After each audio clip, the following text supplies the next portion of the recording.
সম্প্রতি রাজবাড়ী পাংশা উপজেলায় স্বাস্থ্য কমপ্লেক্সে এই ঘটনাটি ঘটেছে। ভিডিওতে আপনারা যে ঘটনাটি দেখতে পাচ্ছেন, এই ঘটনাটি এখন সবার নজর কেড়েছে। নিজের স্বামীকে শারীরিক আক্রমণ করে স্ত্রী বৃষ্টি এবং সেই সাথে উড়ন্ত লাথি মেরে ফারুককে 3 তালাকও দিতে দেখা যায় বৃষ্টিকে। আসলে বেশ কিছুদিন ধরেই সম্পর্কে টানাপোড়েন চলছিল দুজনের মধ্যে। বিশ্বাস যেন ধীরে ধীরে অবিশ্বাসের রূপ নিতে থাকে।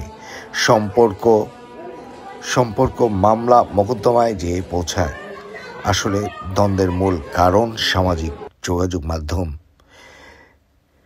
স্ত্রী বৃষ্টি টিকটক ও অন্যান্য প্ল্যাটফর্মে কন্টেন্ট তৈরি করতেন এবং সেই কন্টেন্ট থেকে বিভিন্ন জন বিভিন্নভাবে কমেন্টস করতেন বা বিভিন্ন ছবিতে বিভিন্ন ভিডিও কন্টেন্টে বিভিন্ন কথা তুলে ধরতেন, যা স্বামী ফারুক পছন্দ করতেন না।